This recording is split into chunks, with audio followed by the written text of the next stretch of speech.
북새통 51번째 북새통이죠.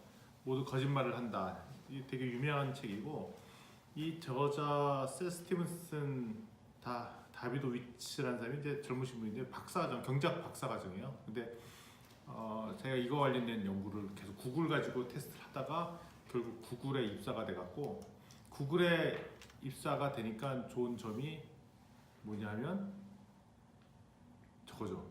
데이터를 마음 놓고 만져볼 수 있다는 좋은 장점이 있잖아요. 그래서 이거 진짜 구글에 가서 구글에 관련된 데이터를 가지고 수많은 실험들을 했던 결과물들 담겨져 있어요. 그래서 아마 이 사람만큼 구글에 관련된 내용들 잘 담아내기도 쉽지 않은 하면서도 무서운 이야기들 좀 해보려는데 내용들은 엄청 재밌습니다. 그렇지만 우리를 헷갈리게 돼요. 그래서 이거를 수위주주를 안 하면 유튜브에 못 찍는 내용도 나와요. 왜냐면 차마 말로 이렇게 하기가 좀 거시기한 내용들도 막 중간에 막 나오거든요. 그래서 그런 내용들 재미나게 볼 수도 있을 거라는 생각이 듭니다. 그러니까 모든 사람들이 다 거짓말을 한다는 거예요. 그래서 우리가 보통 여론조사나 설문조사 하면은 심지어는 여론조사 할 때도 그 사람 그런 생각 갖고 있지 않은데 나의 이상형인 모습으로 체크를 하는 경우들도 있고 그래갖고 그 의도했던 의도하지 않았던 자기는 좋은 인상을 주기 위해서 얘기하고 표현하고 이러기 때문에 그게 왜곡이 된다는 거죠. 그래서 우리는 전문 용어로 사회적 바람직성 평양, 바람직한 역할을 이렇게 평양돼서 생각한다는 거예요. 제가 이제 인도를 1년 동안 산 적이 있어요. 근데 처음에 인도 오신 분들이 많이 하는 얘기가 뭐냐면 인도 사람들이 거짓말을 많이 한다는 거예요. 대표적으로 뭐냐면 오토릭샤 이런 걸 타고 가면은 드라이버들이 어디까지 가는데 길 아니 아니면 안다고. 근데 막상 타보면 몰라. 또 어디 뭐 할 줄 아냐면 할 줄 안다고. 막상 몰라. 근데 왜 그런 말을 하냐면 못한다고 하거나 모른다고 하면 이 사람이 서운해할 거잖아요. 그냥 뭐 상대방이 불편해할까봐 알아요. 잘했네요. 막 이런 경우도 있었어요. 제가 얼마 전에 그 네팔에서 창업 교육을 한 적이 있었거든요. 창업 교육 하면은 특히 디자인 싱킹이나 이런 교육하다가 이제 그 MVP라고 CF품을 만들고 CF품을 이제 서로 고객에 대해서 이제 평가를 해주는 장면인데 보통 우리가 이런 작업들을 하면 한국에서 테스트하면 고객 반응이 긍정적으로 나오는지 부정적으로 나오는지 대부분 평균이 한 60~70%만 긍정적으로 나오고 한 30~40%는 이 제품에 대해 이해를 못하겠구나 아니면 부정적인 의견이 나오는데 요번에 가서 해보니까 얼마가 나왔냐면 90% 이상이 긍정적으로 나왔어요. 그래서 왜 그렇게 했냐라고 물어본 심리는 뭐냐면 서운해할까봐. 고객 반응 조사조차 그런 거야. 그 반대로 봤어. 그럼 너 진짜 이거 나오면 살 거야? 그때 사는 건 좀 뭐 이렇게. 그러니까 제가 보니까 인도, 파키스탄, 네팔 이런 사람들이 거짓말을 많이 한다고 알려져 있어요. 근데 그게 거짓말을 하는 이유 중에 상당수는 왜? 사람이 그 상대방을 배려해갖고 불편할까봐 이런 거짓말을 한다는 거예요. 그런데 이것이 저자의 입장에서 볼 때는 누군지 다 보편적으로 갖고 있는 성향이라는 거예요. 누구나 사람들은 의도했더니 거짓말을 한다는 것. 그래서 그 사람이 갖고 있는 솔직한 마음을 알기 힘들다는 것. 그래서 뭐 아내와 아니면 여자친구랑 한참 연애하고 할 때 내일 이거 사준 거 좋아해? 그러면 좋아해. 여기 넘어가면 안 되잖아. 진짜 좋아하는 건지 아닌 건지 상대방을 배려해서 좋다고 얘기하는 건지 여러 가지 심리가 있어야 되는데 이것이 그냥 객관적인 상황에서 알기 쉽지 않은데 일반 보편적인 상황에서 이걸 아는 것은 되게 어렵다라는 게 저자의 얘기예요. 그런데 이거를 정확하게 알 수 있는 좋은 툴이 생겼다는 거죠. 그게 구글의 검색창이라는 거예요. 왜냐면 구글에 검색하는 건 진짜 나만 보기 때문에 그때 검색할 때만큼은 자기의 심리 상태가 드러나 있다는 거야. 자기가 원하는 게 드러나 있다는 거예요. 그래서 평상시에 다른 사람한테 물어보지 못하는 것들을 구글에서 검색으로도 물어보고 이렇다는 거죠. 그러니까 구글 검색을 보면 진짜 이 사람이 생각하는 것들을 알 수 있다는 거예요. 그래서 심지어는 요즘 한국 같은 저는 옛날에 안 그랬는데 요즘 최근에는 날씨 검색 많이 해보거든요. 하시죠? 네. 여러분 왜 많이 검색을 하세요? 미세먼지 때문에도 그렇고 아니면 온도도 그렇고 오늘 나가기 전에 옷을 어떻게 해야 될지 아니면 우산을 가져가야 될지 말아야 될지 그러니까 최소한 저도 하루에 한 번 이상은 기온, 온도 이런 걸 봐요. 특히 우리 막내가 이제 학교를 다니기 때문에 학교 다니기 전에 준비를 좀 봐주려면 아내나 제가 매일 보거든요. 그래서 엊그저께 페이스북에도 온도계를 올렸는데 아내랑 똑같은 폰을 쓰는데 온도계가 다른 거 보고 올린 적도 있었잖아요. 그래서 매일매일 보는데 구글에서 보니까 포르노를 검색하는 거랑 날씨 검색하는 거랑 거의 숫자가 똑같이 나오더라고요. 그러니까 생각보다 사람들이 포르노를 매일 본다라는 얘기. 본다. 매일. 근데 그렇게 말하지 않는다는 거지. 그러니까 실제로는 많이 검색을 해서 보는데 이제 공식적으로는 왜 그러지? 사람들이 이렇게 얘기를 한다는 거예요. 그 얘기를 하면서 하는 거죠. 따라서 과거에 계속 빅데이터 분석에 좀 문제가 있다, 인과관계 알기 어렵다라는 얘기를 우리가 계속했었는데 반대로 조금만 더 집중해서 패턴들을 보고 그러면은 빅데이터 속에 숨어져 있는 거짓말 뒤에 숨겨지는 진실들을 알 수 있다라는 게 이제 저자의 얘기죠. 예를 들면 이런 거죠. 설문 대답할 때도 진실을 얘기하지 않는다는 거예요. 왜 그러냐 하면 익명 설문할 때조차도 이 사람이 나에 대해서 어떻게 생각할까? 심지어는 설문지 회수에 가면서 이 사람이 내 거 설문에 갔으니까 저걸로 나를 판단하지 않을까? 라는 생각 때문에 내가 그럴싸해 보이도록 체크를 한다는 거죠. 난 솔직히 그런 생각 갖고 있지 않은데 내가 정상적인 사람인 것처럼 보이려고 거짓말을 한다는 거예요. 의도했든 의도하지 않건. 그렇지만 구글 검색할 때만은 진실을 얘기한다. 뭐 어차피 나만 보는 건데. 따라서 구글 검색의 패턴이나 경향을 보면은 진짜 이 사람이 얘기하려는 그 진실을 알 수 있다는 거예요. 그래서 사이트 중에 구글 트렌드라는 사이트가 있어요. 지난번에 아마 우리 무슨 책이었죠? 그때도 한번 테스트 한번 했었잖아요. 그래서 구글 앵그램이랑 구글 트렌드 사이트에 가서 그 단어를 가지고 분석하면 실시간 누가 어떤 단어를 더 많이 검색하는지 지역별로 연령대별로 딱 다 나오거든요. 그래서 이거 가지고 테스트를 처음에 많이 했어요. 그래서 구글 트렌드 분석은 여러분들이 지금도 사이트 들어가서 특정 단어를 가지고 딱 검색하면은 그 단어가 언제 어느 시점에 어느 지역에 누가 뭐 얼마나 검색을 했는지를 조회를 해볼 수가 있어요. 구글 트렌드 사이트 나중에 한번 제가 끝나고 한번 알려드리도록 할게요.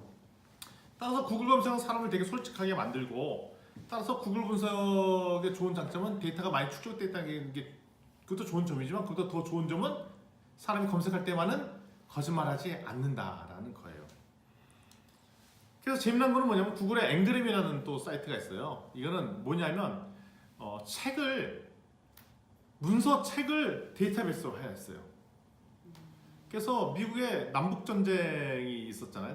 남북 전쟁이 뭐냐면 그 남쪽에 있는 그 소수 스테이트들과 북쪽에 있는 스테이트들과 연대해서 결국 한 나라가 되는 뭐 이런 과정들이 있는데, 그 남북 전쟁이 있었던 요 시점의 날짜 1880년 바로 직전인데, 그 전에 보면 유나이티드 스테이트 이즈를 쓰느냐 유나이티드 스테이트 R로 쓰느냐가 되게 중요한데, 이즈는 단수고 R은 복수잖아요.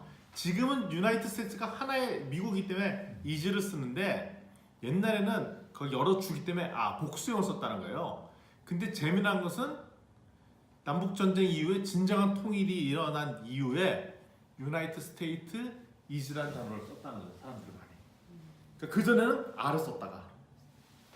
그러니까 그 얘기는 뭐냐면 문서에서 단어를 뭘 쓰느냐를 분석하는 것조차도 그 사람들의 인식, 태도를 알 수 있다는 거예요. 그래서 남북전쟁이 진정한 이제 미국의 통일을 일으키게 된 사건이다. 그게 이제 문서상으로도 이제 드러나더라라는 것을 알 수가 있고요.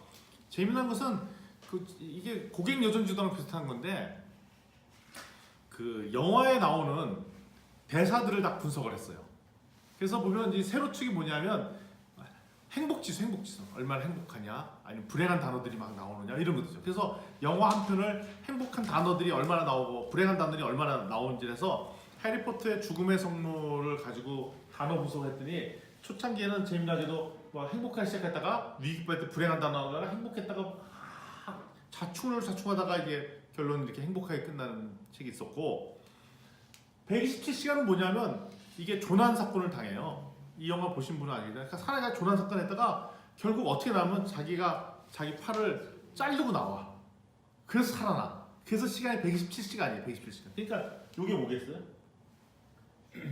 팔 자르는 순간이에요. 그러니까 이 영화의 대부분은 행복해로 시작했다가 점점 비굴 가다가 이제 최악의 손을 자르고 나와서 행복해지는 이런 시간. 따라서 영화 내용들도 봐도 이 단어에 어떤 단어들이 주로 많이 쓰인지를 분석해보면 이 영화의 전반적인 분위기는 어떻다라는 것들을 알 수 있다는 거죠. 그래서 거기에 빅데이터 분석이 이렇게도 쓰일 수 있다는 좋은 얘기들을 하고 있어요. 1950년대에 미국 사람들 대상으로 조사를 한 적이 있었어요. 뭐냐면 어떤 설문 결과가 있었냐면 유권자 등록을 마쳤다. 지난 대통령 선거에 투표했다. 지난 시장 선거에 투표했다. 도서관 대출 카드가 있다.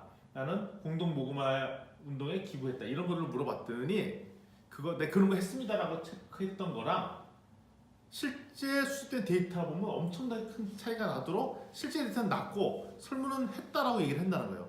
그게 왜냐하면 설문할 때 그래도 자기 자존심 풀어야 안 했더라도 한 걸로 체크하는 경우들이 너무 많더라는 거죠. 그러니까 제가 보니까 진짜 그럴듯한 것 같아요. 아니면 최소한 그래도 기부를 해야 되는 사람이지, 최소한 내가 어떤 사람이지, 최소한 제3세계 도와줘야 되는 사람이지, 돈을 안 낼지언정 심지어 제가 돈을 냈다라고 착각하기도 한다는 거죠. 그래서 이런 일들이 비일비재해서 심지어는 설문조사 자체도 이게 더 정확하지 않을 수 있더라라는 것을 얘기하고 있더라고요. 그래서 여기에 보면 재미난 얘기들이 있죠. 사람들은 이런 얘기, 우리 얘기하면 어떻게 스토킹을 하는 건 말도 안 되지, 어떻게 남이 하는 거 훔쳐보고 그래. 근데 실제 마음은 다른 사람의 근황을 알아보는 거만큼 재미난 일이 없어. 그 심리를 이용한 소셜 미디어가 페이스북이죠, 페이스북. 저도 이제 간혹가다 이런 경우가 있어요. 진짜 이 사람 나랑 별로 친하지 않고 뭐 관계가 없는 사람인데 우연찮게 어느 모임 자리에 갔는데 내 근황을 정확하게 알고면서 얘기를 해줘.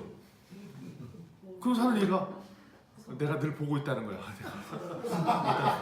내가 보고 있다는 거야. 지난 일을 하고 있다는 거야. 그러면서 그 얘기를 어떤 스토리가 어떻게 되냐, 뭐 근황을 물어봐줘. 근데 이게 평상시에 나랑 관계가 있었던 사람이 그런 거 물어보는 거야. 뭐 당연하지만 평소에 저랑 그런 관계가 아닌데 그렇게 물어봐 주는 거. 그러니까 우리는 당연히 어떤 다른 사람들 스토킹하는 건 말도 안 되죠 라고 하면서 실질적으로 그거를 좋아하고 그거를 심리를 서비스하는 서비스가 있다라는 거죠. 재미난 것은 나는 아침에 일어나면 뉴스, 정치 경제 뉴스를 듣습니다. 뭐 이렇게 얘기하는 사람도 사실 상당수 많아지면은 아침에는 무슨 포르노 배우와 성관계를 하는 뭐 난쟁이 이야기를 듣고 싶은 속마음이 막 있어요. 그래서 이 소위 말하는 포르노 사이트들이 인기가 있는 거고, 수많은 정치인들은 정치 입장을 좀 개괄적으로 좀 나이스하게 설명해 주길 원한다라고 이렇게 보통 얘기하죠, 정책적으로. 근데 사실은 많은 사람들이 좀 도발적으로 확신차게 이건 하라는 거야 말라는 거야 이런 식으로 해주는 걸 속으로 원한다는 거죠. 그래서 실질적으로는 사람들 트럼프가 나 트럼프 좋아하지 않아요 라고 하는데 찍기로는 결국 트럼프를 찍었다라는 얘기예요. 속마음, 겉으로 얘기하는 거랑 실제 속마음이 다르다는 거죠. 대표적으로 트럼프 대통령이 2016년에 대통령이 됐잖아요. 근데 어느 누구도 트럼프가 대통령 될 거라고 예측한 사람이 없었고, 심지어는 미국 내에서도 다 힐러리 클린턴이 대통령이 될 거라고 예측을 했었어요. 모든 여론조사에서도 다 힐러리 클린턴이 압도적으로 우승하는 걸로, 승리하는 걸로 했고, 당연히 그때 민주당이 대통령을 배출하는 걸로 계산이 나오는데 결과는 영 반대로 나왔죠. 근데 이게 구글 분석에서는 트럼프 대통령이 대통령 되는 걸로 나왔다는 거예요. 이 사람 분석이라면. 예를 들면 뭐냐면 이거예요. 클린턴 힐러리잖아. 클린턴 트럼프로 검색하는 거랑 트럼프 클린턴으로 검색하는 걸 비교했더니 트럼프 클린턴으로 검색하는 검색량이 훨씬 많았다는 거예요. 그러니까 이런 거예요. 내가 선호하는 대통령 후보가 있으면 그 사람 이름을 쓰고 다른 사람을 쓰는데 이게 압도적으로 많았대요. 트럼프 클린턴이. 근데 사람들이 물어봤죠. 아니 왜 구글에서 맞췄는데 사람들이 예측을 못했냐? 좀 창피해서 클린턴 지지한다고 말 못했다는 거예요. 그러니까 대부분의 아직 미정이에요 라는 사람들을 알고 보면 트럼프 지지야. 왜 트럼프 지지한다고 하면 욕할까 봐. 속마음은 그렇지 않은데.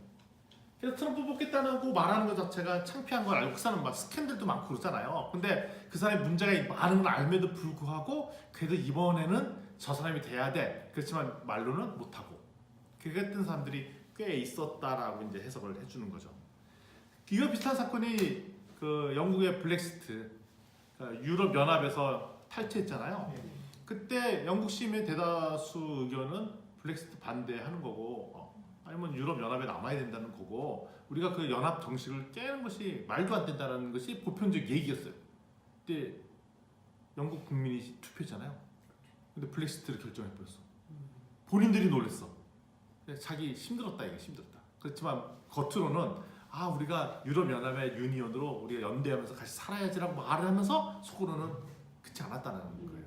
그래서 블랙시트 사건 이런 것들도 대표적으로 실지와 속마음이 다른 그러니까 모든 사람이 거짓말을 한다는 것이죠.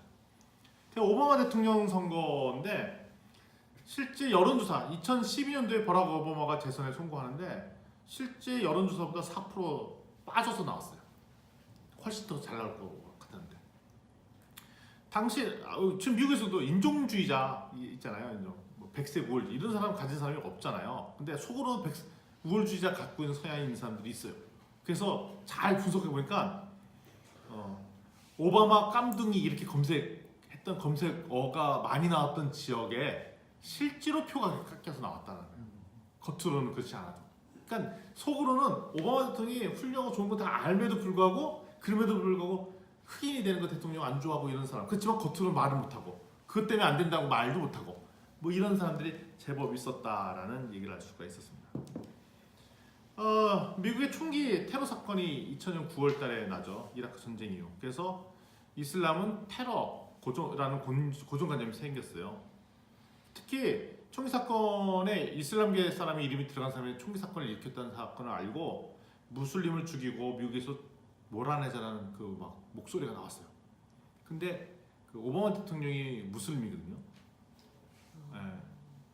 오바마 대통령이 무슬림이에요. 그래서 그러면 안 된다라는 그 연설을 했어요. 근데 연설 문장을 보니까 되게 좋은 명문을 만들었어요.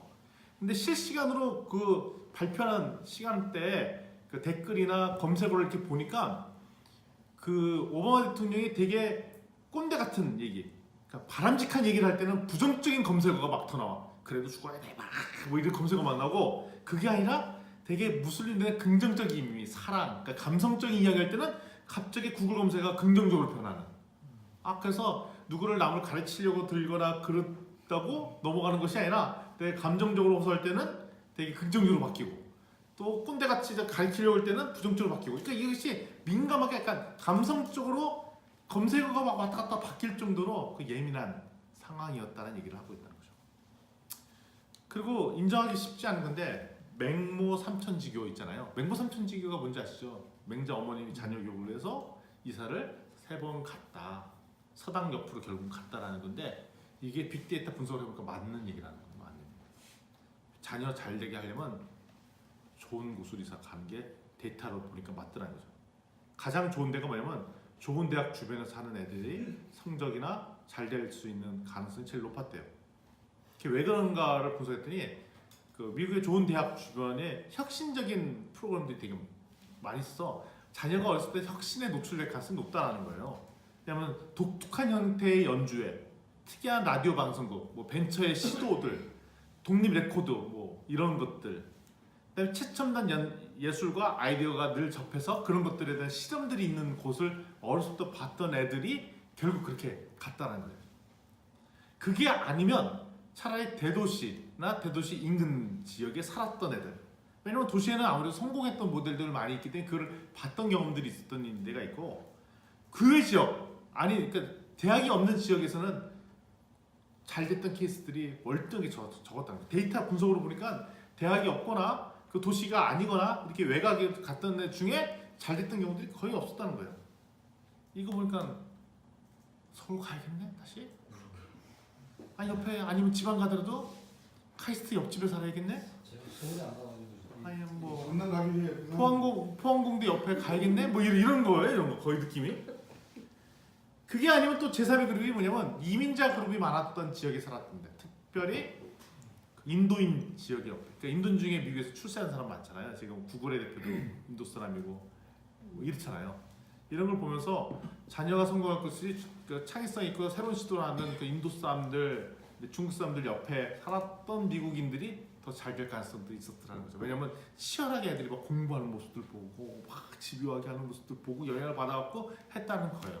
그게 데이터상으로 그렇다는 거죠. 결국 맹모 삼천지교가 틀린 말이 아니라는 거에 좌절. 진주인데. 카페 없는 데서 태어나가지고. 근데 한 분은 그런데 진주로 내려오겠다는 분도 계시고, 왜 그러셨는지 모르겠지만 이런 분들도 계시고, 그렇죠. 아예 이사 오신 분이 두 분이나 계시구나 여기. 어쩌다 그런 선택을 했는지 잘 모르겠어요. 그렇죠. 그래도 한 분은 다시 돌아갈 수도 있지만 한 분은 돌아도 못 가. 집을 다 정리하고 왔기 때문에 갈 수도 없어. 그렇죠.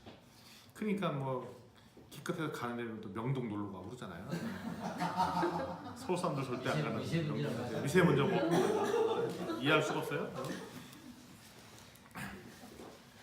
그래서 넷플릭스, 저도 넷플릭스 사용자인데 넷플릭스 맨 앞에 보면 찝은 컨텐츠를 모아놓을 수가 있어요. 자기가 찜해놓은 컨텐츠. 근데 패턴 보니까 찝어놓은 컨텐츠를 잘 안 본다는 거예요. 자기가. 이상하죠. 자기가 보려고 찝어놓던 컨텐츠를 안 본다는 거예요. 사실은. 그게 안 본지 알 수 있죠. 넷플릭스도 자기 데이터 분석을 하니까 찝어만 놓고 안 본 게 찝어놓은 데이터에 들어가 있다는 거죠. 근데 왜 찝어놨냐? 나 이런 거 보는 사람이야? 라고 찝어놨다는 거예요. 그러니까 거기는 약간 좀 멋있는 독립영화, 멋있는 뭐 사회적 이슈가 있는 다큐멘터리 뭐 이런 거 찝어놓고 사실은 재미난 거 딴 거 봐. 실제 보는 건 딴 거고 찝어놓은 건 따르다는 거죠. 따라서 넷플릭스가 그 패턴을 보고 계속 추천받던 게 뭐냐면 이 사람과 비슷한 장르에 있는 사람들, 패턴인 사람들이 봤던 걸로 이렇게 계속 추천해줬고 찜한 거와 결국 자기가 추천해서 봤던 거 다른 패턴을 보였더라라는 것이 넷플릭스의 방식이에요. 넷플릭스 같은 경우도 수많은 영화들이 있는 것인데 이렇게 이런 사람들이 좋아했던 패턴들을 계속 봐서 그 사람 추천을 했더라는 얘기가 나오고 있어요. 페이스북 패턴도 나오는데 페이스북은 어떤 사람이 좋아요, 댓글 달고 그러잖아요. 그래서 이거를 연령대별로 봤더니 남자들과 여자들이 쓰는 단어들이 다 남자들은 주로 이렇게 첫 번째부터 가실 말씀이 욕을 써요. F식한 욕 쓰고 뭐 이런 거. 내가 좋아하는 것들 뭐 이런 거. 여성들은 가장 많이 썼던 게 쇼핑, 뭐 이런 excited, love 뭐 이런 단어. 그러니까 남자와 여자가 주로 게시판에 댓글로 달았던 단어들이 다르고 특별히 연령대별로도 다 썼던 게 달라요. 역시 19부터 20 때는 FU로 시작하는 그런 단어 막 쓰고 학기 뭐 이런 단어 쓰고 20대에서 20대 중반만 더라도 일에 관련된 거 쓰고 뒤에 연령대에 가면 자녀 뭐 이런 걸로 그러니까 그 사람이 가지고 있는 연령에 따라 쓰는 단어가 다 다른데 여기에 지역까지 들어가니까 지역에 따라 또 달라진 거예요. 지역의 연령에 따라 쓰는 패턴들이 다 달라져요. 그래서 구글 검색 같은 경우도 이 사람이 어느 지역에 있느냐, 어떤 상황에 있느냐, 어느 연령대냐에 따라 그 검색하는 용어들이 다 다르다는 거예요. 그러니까 여기만 잘 보더라도 새로운 마켓의 기회나 새로운 그 비즈니스의 기회들이 막 보인다는 거예요. 심지어는 같은 소셜 미디어와 그 구글에서도 패턴이 다르다는 거예요. 심지어 소셜 미디어 포스팅 할 때 그때 잘 보여야 되잖아요. 그래서 보통 가장 많이 남편에 대한 표현하는 거가 최고, 가장 좋은 친구예요. 실제는 안 돼도 그렇게 얘기하고 아주 굉장한, 훌륭한, 너무 귀여운 이게 남편에 대한 표현이었는데 실제 남편과 관련된 단어로 검색했던 구글 단어를 보면 동성애자, 얼간이, 놀라운, 짜증나는, 인색한 이런 거랑 연관 단어로 계속 검색을 했다는 거야. 남편 이게 화가 나면 이제 이 얼간이 남편 뭐 이렇게 단어를 했다는 거예요. 그러니까 같은 미디어를 쓰는데도 소셜 미디어에서는 남들한테 보여주는 단어니까 내가 진짜 얼간이가 살더라도 남들한테 보여주겠다는 최고의 사람과 살고 있는 것처럼 알아주길 원하는 이런 심리가 들어갔다는 거죠. 그러니까 A라는 사람이 동일한 인물에 대해서 표현하는 방식이 미디어에 따라 이렇게 차이가 엄청나게 있구나. 그래서 이 책을 나중에 읽어보시면 뭐냐면 첫 데이트를 한 다음에 남녀가 다음에 데이트로 이어질 가능성이 많은 것은 그때 주고받던 어떤 단어를 쓰냐에 따라 다음 넥스트 데이트로 이어질 가능성이 높기도 하고 낮기도 하고 그리고 이런 시험돼서 폭력 영화가 막 유행했던 그러니까 매년 영화가 있는데 어느 해는 폭력 영화가 1등할 때가 있고 어떤 해는 로맨틱 영화가 1등할 때가 있잖아요. 그럼 아무래도 그 해는 폭력물을 더 많이 봤다는 거 아니에요? 전국적으로. 그 해 그러면 범죄율이 높아졌느냐 뭐 이런 것들도 막 조사했었어요. 그랬더니 그러지 오히려 연관관계가 없는 것들이 막 나타나기도 하고 그다음에 성관계에서 남녀가 각자 하는 고민들이 다 달라. 그 단어를 보면 그게 지역에 따라 연령에 따라 다 다른 고민들이 있다는 것들도 이 데이터를 통해서 알게 되었어요. 따라서 빅데이터에서 여러 가지 진실들을 알아냈다라는 거가 있고, 심지어는 이게 거짓말을 한 건데 사실 의도치 않게 거짓말하는 게 사실은 자기도 이유를 모르게 그렇게 되는 경우가 있다는 거예요. 그래서 이 저자가 자기를 실험 대상으로 했던 경우가 있어요. 자기와 자기의 동생과 나이 차가 4살이거든요. 이 사람은 뉴욕 삽니다. 뉴욕은 유명한 야구팀 있죠. 뉴욕 매츠라는 팀이 있어요. 근데 자기는 뉴욕 매츠에 대한 광팬이래요. 근데 4살 어린 자기 남동생, 그러니까 성향 거의 비슷한데 얘는 매츠를 전 좋아하지 않는다는 거예요. 자기는 엄청난 팬인데, 아니 어떻게 거의 비슷한 분위기에 나이도 4살밖에 안 차이 났고 왜 그런가? 라고 패턴을 봤더니 뉴욕에 사는 사람 중에 뉴욕 매치가 광팬이 되는 경우는 뉴욕 매치가 평균 자기가 7살에서 10살 사이에 우승했었던 사람들 때 광팬이 생겼다는 거예요. 예를 들면 표가 이런 게 있는데 이게 이게 나이예요. 같은 뉴욕에 사는데 뉴욕에 사는 남자애다 연령대마다 광팬의 비율이 달라. 근데 이 트렌드가 뭐가 겹쳐있냐? 7살에서 10살 사이에 뉴욕 매치가 우승했을 때 시즌이랑 다른 거예요. 그러니까 이런 거죠. 7살 때 10살 때 그 월드 시리즈에서 우승하는 경험을 하면은 그게 평생 간다. 2002 월드컵, 2002 월드컵 네. 맞죠? 서울에서 저도 그때 기억나요. 서울에서 막 흥분돼갖고 제가 애 막내 데리고 막 상암동 막 왔다 갔다 하고 막 너무 흥분돼갖고. 근데 제가 그때 나이로는 뭐 나이 많이 먹었잖아요. 근데 그때 10대 때 그걸 경험하고 했던 친구들, 그들이 지금 누구예요? 다 손흥민 뭐 이런 친구들이죠. 그때 광팬들이 있고. 그러니까 이 연령들을 이런 것조차도 분석을 해봤어요. 이런 것들. 그래서 모든 그러니까 프로축구 팀이나 이런 데가 그런 거랑 비슷한 패턴들을 보인다는 거예요. 그러니까 이런 거는 제가 봐도 이거는 보통의 통찰력 아니면 모르거든요. 그러니까 일반적으로 빅데이터나 통계하시는 분이 그냥 데이터를 확 돌리고 마는데, 그게 아니라 이 사람은 뭐 했냐면 그걸 돌리는 거 이상으로 집요하게 봤던 거야. 이렇게도 보고 이렇게도 보고 저렇게도 보고 그 패턴들 발견하는 거죠. 그러니까 데이터가 답을 낼 때까지 계속 뚫어지게 하니까 답을 내는 거예요. 이런 식으로. 그러니까 이 사람은 보통의 그 통찰력이 아닌 거죠. 따라서 우리가 보통 사회과학 같은 경우에는 서베이 리서치밖에 할 수 없다라고 얘기를 하는데, 잘만 빅데이터를 이용하면 이것도 자연과학 이상의 의미를 뽑아낼 수 있다는 거죠.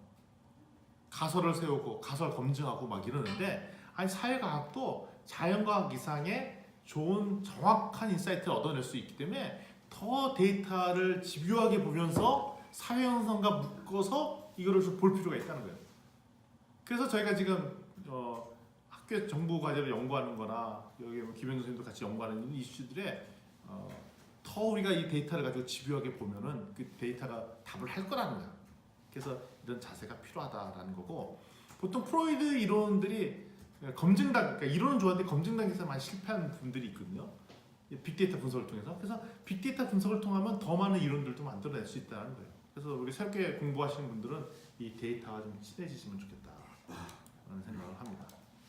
따라서 예를 들면 빅데이터를 이용해서 실제 비즈니스를 잘하는 회사 중에 하나는 넷플릭스인데, 오리지널 컨텐츠, 그러니까 넷플릭스에서 자기네가 자체적으로 컨텐츠를 만들어요. 그래서 하우스 오브 카드라는 그 영화, 영화 아니라 드라마죠. 미국 백악관에 들어가 있는 시리즈인데, 여기는 고객이 진짜 원하는 거를 분석을 해서 그거를 중심으로 컨텐츠를 짜갖고 스토리를 만들어 버렸어요. 대단한 거죠. 아마존 같은 경우는 소비가 좋아할 소비자 패턴을 위해서 계속 그 제품을 미리 알아서 추천해주는 시스템을 하고, 최근에서는 IoT하고 사물 인터넷이 됐기 때문에 사람이 자연스럽게 활동하는 액티비티를 이렇게 모니터링할 수 있는 서비스가 자연스럽게 만들어지고 있잖아요. 대표적으로 사람들이 요즘은 쉽게 자기 정보를 차고 다니는 게 있어요. 이거 뭐 차고 다니죠? 와치나 핏빛 이런 거 차고 다니잖아요. 운동한다고. 여기서 와치나 핏빛 차고 다니시는 분들 계시잖아요. 사시고 수면 정보까지도 넘겨주고 막 이러거든요. 얼마나 잤는지, 패턴들 이걸 데이터로 막 모을 수 있잖아요. 그러면 이 사람이 어떤 행태를 보이고 있고 어디를 돌아다니고 뭐 하고 있고 언제쯤 잠들고 언제 산을 돌아다니고 이런 모든 스포츠 정보 더 나가서 여기다 이제 심장 데이터까지도 애플워치 같은 거는 그거 기능들도 이제 되니까 그런 것까지 정보 보내면 그 24시간 자기에 관련 인포메이션을 정확하게 보내주면 그거에 따라 다음 예측하는 것이 더 쉬워질 수가 있겠죠. 제가 지금 매일 아침마다 좀 걸어 다니거든요. 저기 주약동에서 저기까지. 근데 그 걸은 것을 항상 거기 스프라바라는 어플에다 기록해서 올려요. 생각해보니까 내가 매일 아침에 어느 시간대 몇 분 걸리고 이것들을 계속 정확하게 쌓아놓는 거야. 어딘가. 언젠가는 그 올라가는 그 시간대가 비슷하면 그 중간쯤에 누가 나한테 이거 좀 사시죠? 박상영님? 그런 사람이 있지 않을까? 혼자만 생각해요. 자연스럽게 이게 빅브라더의 시대 1948 빅브라더 시대까지 사실은 왔다는 거죠. 그래서 구글은 자기가 사람의 말을 믿지 말고 그 사람이 했던 행동들을 믿어라 라는 것이 이 전반적인 내용들입니다. 그래서 오늘 봤던 이 책의 내용 되게 재미있고요. 오히려 초반부보다 저 뒷부분에 가면 의미 있게 해석할 수 있는 부분들이 있어요. 그래서 이 책들을 한번 꼭 좀 읽어봤으면 좋겠습니다. 오늘은 이렇게 이상 정리 마치도록 하겠습니다. 수고하셨습니다.